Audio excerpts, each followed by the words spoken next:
Ini fenomena yang istilahnya aja baru, tapi ya dari dulu, sekarang, dan selama-lamanya mungkin dunia kerja ya ada aja orang yang tipenya seperti ini. Bahkan sebagian besar tipenya seperti ini.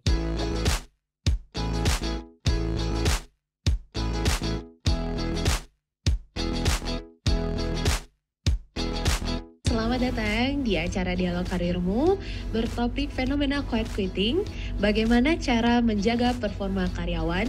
Nah, ini pakai tanda tanya ya, jadi makanya aku jelasinnya itu pakai tanda tanya juga. Teman-teman semua di sini kita bisa lanjut aja ya untuk pengenalan dulu nih dari speakers kita, yaitu Pak Hendry Chiu, di mana Pak Hendry Chiu ini beliau adalah co-founder dan senior consultant dari Nobel Consulting. Apa yang akan kita bahas pada sore hari ini namanya adalah quiet quitting gitu ya. Mungkin kita jangan sampai salah menyebutnya. Nah, ini saya ada sebuah pengertian yang saya cari-cari gitu ya.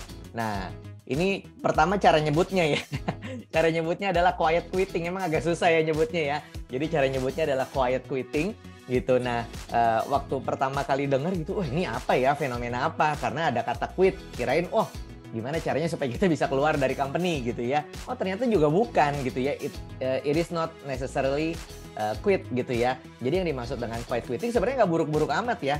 Jadi cuman kita avoid hustle culture aja gitu ya. Jadi kan sebelumnya terkenal dengan hustle culture di mana setiap orang wah kerjanya overwork gitu ya, overtime dan sebagainya. Pokoknya gas terus lah gitu ya. Nah, ini mungkin opposite-nya gitu. Jadi hanya memberikan apa yang diminta gitu ya. Nah, di sini you're not quitting actually gitu ya, but you're often doing the bare minimum. Jadi kita hanya memberikan standar gitu ya. Kalau diminta 5 ya kita kasih 5, kalau diminta 6 ya kita kasih 6.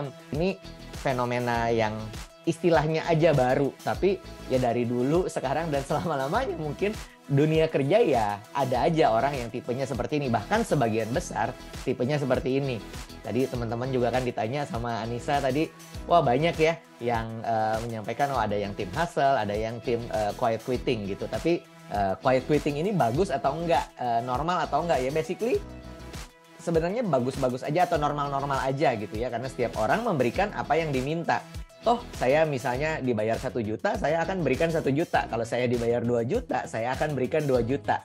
Nah, jadi memberikan apa yang diharapkan hanya seperti itu gitu. Nah, tapi ya ketika kita melakukan itu, tentu dari apapun yang kita lakukan pasti ada pro and cons, pasti ada kelebihan dan kekurangannya. Nah, yang pertama tentu kita punya batasan yang sehat gitu ya. Karena kan zaman sekarang, intinya dikit-dikit mental gitu ya. Nah, yang kedua tuh, untuk kita bisa menjaga kesehatan mental, supaya kita nggak dikit-dikit healing gitu ya. Kita punya batasan yang sehat. Jadi, kerjaan-kerjaan, misalnya kehidupan personal. Jadi kita tidak terlalu mencampur adukan semuanya gitu ya. Nah, yang berikutnya lagi apa pro-nya? Jadi memiliki keseimbangan hidup. Jadi punya work-life balance gitu ya.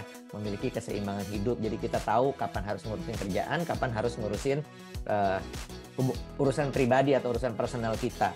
Nah, lalu kemudian menghindari hustle culture yang menyebabkan burnout. Nah, jadi bagus nggak kalau ditanya quiet quitting ini gitu ya? Bagus-bagus aja gitu, karena toh ternyata punya pros-nya gitu ya, punya kelebihan-kelebihannya.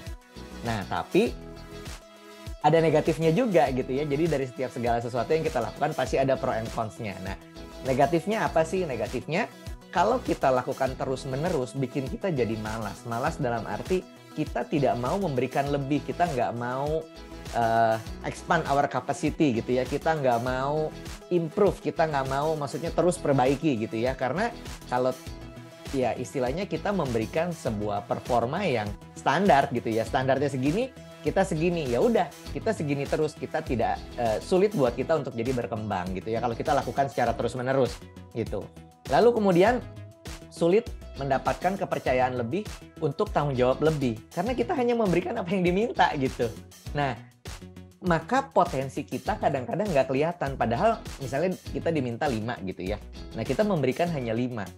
Sementara mungkin kita mampunya bisa sampai 8. Nah, ketika kita nggak nunjukin bahwa kita bisa sampai 8, nah kita akan dipercaya ya udah 5-5 terus gitu. Nah, kita sulit untuk melihat misalnya atasan atau perusahaan atau manajemen melihat kita, oh kayaknya bisa nih anak ini dikasih 8 gitu ya. Karena kita tidak pernah menunjukkan selama ini kapasitas saya ada di 8. Jadi diminta 5, saya kasih 5. Jadi seakan-akan kapasitas saya 5. Padahal mungkin kapasitas saya ada di 8. Nah yang berikutnya, sulit berkembang atau stagnan. Nah ini dia. Lebih parahnya lagi malah kemungkinan bisa menurun ya. Kayak tadi sebenarnya kapasitas kita 8. Tapi yang diminta sebenarnya 5. Nah kita 5 aja terus. Nah lama-lama mungkin kapasitas kita tadinya 8 bisa turun jadi 5. Karena kita kebiasaan hanya memberikan sampai 5 gitu. Ini tadi sambil lihat materinya Pak Henry tadi aku tuh langsung reflection juga sih. Kayaknya aku cons bagian magernya, malesnya itu tuh kuat sih. Kayaknya magnetnya tuh karena WFH juga kan ya Pak ya. Yeah. Jadi tempat tidur sama tempat kerja tuh deket banget. Enggak ada yang bercanda-bercanda, mungkin ini tim siapa tahu ya. Dan langsung katanya kan tempat nih. tidur karena sering WFH, tempat tidur tuh kadang-kadang gravitasinya lebih tinggi. Iya benar. Jadi benar gitu mau bangun. Karena fenomena quiet quitting ini tuh lagi hits-hitsnya banget nih ya Pak Henry. Nah dari sisi perusahaan sendiri itu ada nggak sih regulasi tertentu untuk menghindari atau setidaknya ngurangin nih fenomena quiet quitting ini? Apakah quiet quitting ini bisa dihindari? Tentu juga enggak ya. Karena memang pasti ada di dalam suatu perusahaan orang yang ya quiet quitting seperti ini gitu. Ini bukan sesuatu yang kita bisa hindari. Tapi kita bisa manage tadi setidaknya untuk mengurangi. Karena kan kita tahu kalau di materi talent management kita bisa lihat ya ada kurva normal, ada orang yang ya mediocre gitu ya, yang ada di tengah gitu. Nah caranya adalah bagaimana sih supaya semua yang mediocre ini, mungkin bukan semua, beberapa yang di mediocre ini bisa pindah gitu ya menjadi high talent gitu ya dan sebagainya. Nah ini beberapa tips yang tadi juga sudah disampaikan gitu. Ketika kita sudah punya ukuran yang jelas, kita jadi tahu nih mana yang perform, mana yang enggak. Dan sebaiknya setelah kita menerapkan target, kita juga harus punya reward dan punishment yang sesuai gitu ya. Nah kalau tidak jelas, misalnya ya kita semua ada di dalam satu perusahaan misalnya nih yang hari ini ada di sini gitu ya.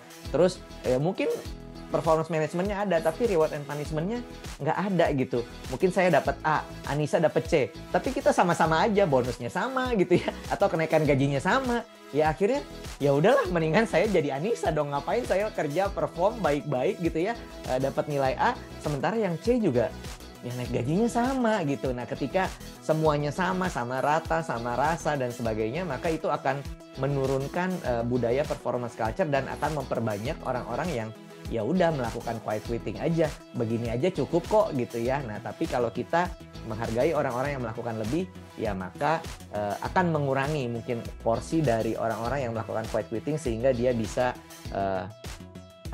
mencari untuk mendapatkan sesuatu yang lebih. Itu sih.